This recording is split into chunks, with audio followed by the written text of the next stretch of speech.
Friends, hello and welcome to an episode, our first one of Talking Standards. This is a series that I'm going to be doing around smart city standards and really trying to share relevant information, giving you updates around standards and sharing the views of the Smart Cities Council, which has, ever since its inception in 2012 as an organisation, has embraced the idea of standards and standardization.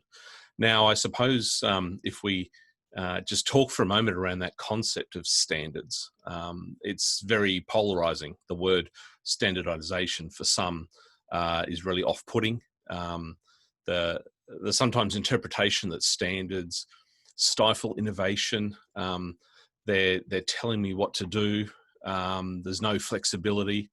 I certainly appreciate those types of comments, but in some way it couldn't be further from the truth. We certainly identify standards as playing a significant role in helping stimulate opportunities, help stimulate innovation, and there's multiple benefits of standards. Here in the Australia and New Zealand region, it was back in 2017, if not earlier, where the Smart Cities Council identified the need to build greater industry dialogue around smart city standards. And of course, it's an agenda that's been often plagued by and has, lots of baggage around definition or lack of. Certainly the perception of lack of definition, which again is couldn't be further from the truth, really. We at the Smart Cities Council here in Australia and New Zealand released a document in 2017, and it's on our website, and it's called the Smart Cities Guidance Note. And in this document, we not only spelt out the benefits and opportunities with building greater standardization for the agenda, but we also identified and highlighted and showcased and categorized more than 30 standards that existed at the time around the world, not only in Australia, but also sort of internationally. And we like to go back to that really important point that standards for smart cities have been around for a long time. Even before the real first documented standard defining smart cities by the British Standards Institute in 2014 with PAS 180, which is a standard around the vocabulary associated with smart cities. Even before that, in 2013, the Smart Cities Council and its advisors and partners and a large editorial team created the Smart Cities Readiness Guide, where we defined the smart city as being one that embraces technology and data to advance livability, workability, and sustainability. So for quite some time, that common thread, that common idea of technology and data for good has permeated our smart cities standards.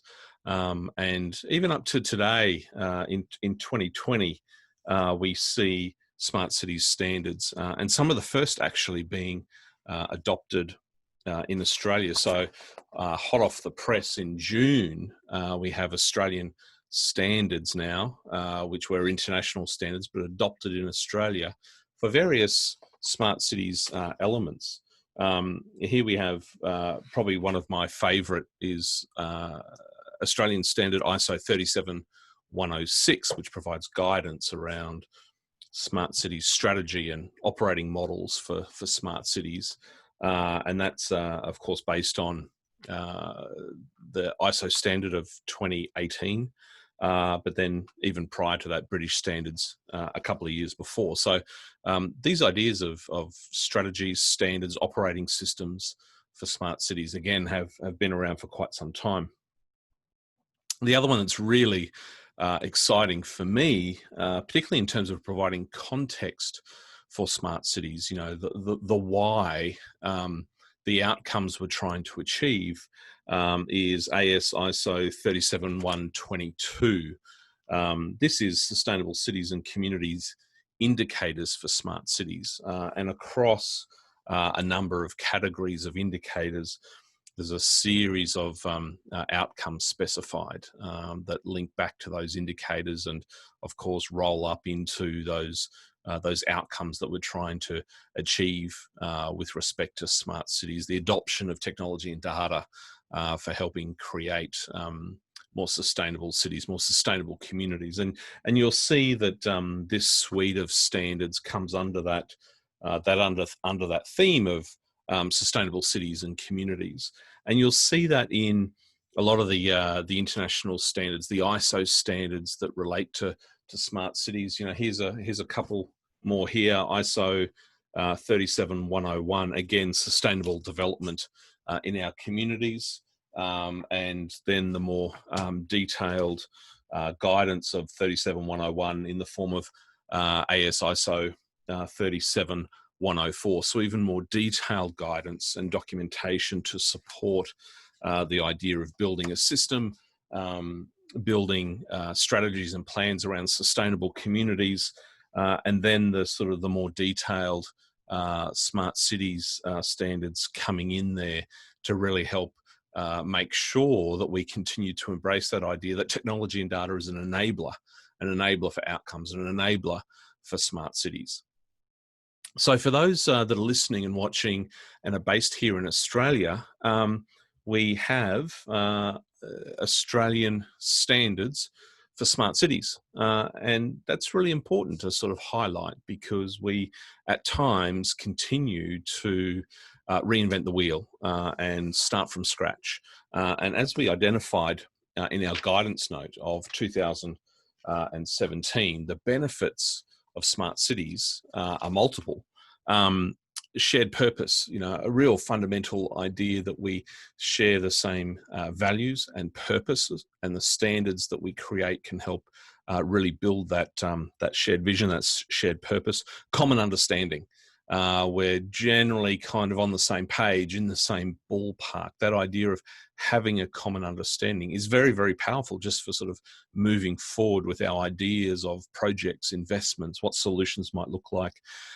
Standards play a huge role in the procurement process. It allows the demand side and those procuring products and services to reference materials that, I suppose, essentially try and make the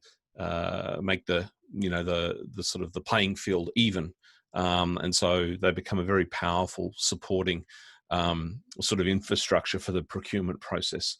Systems integration, interoperability, of course, we get into those issues which are fundamental. And that physical digital integration, when you look at the ISO and now the Australian standard definition for smart cities, it speaks to that idea of technology and data for good. But when you look in 37122, you will see the narrative and that more recent definition around smart cities being one that the smart city is one that embraces technology and data to gather pace, to more rapidly seek to achieve those sustainability outcomes, and having that integration between digital and physical worlds is a key one. It helps build greater security. Really, another important one for Australia as a nation, for our startups, for our companies, for our innovators, is investment attraction and also export opportunities. I've spoken about interoperability, which is fundamental, and one that really is dear to my heart. And also the Smart Cities Council, of course, is enabling scale.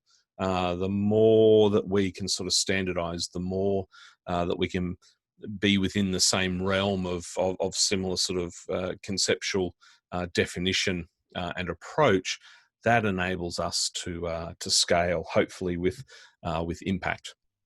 So thanks for joining us for Talking Standards. Look forward to sort of pulling apart in more detail, going for some deep dives around some of those more recent standards, but really just wanting to share with you the idea that we should be embracing standards to allow us to scale, to replicate, and we have them. We've had them for a long time internationally, but in Australia, even those very recent ones of June 2020 that have been released, very much encouraging you to go and look those up. Standards Australia is the standards body here in Australia. You can head to their website and a fantastic library of resources that are there. Look forward to bringing you and sharing more insights and information about smart city standards in our next episode. Thanks for joining us.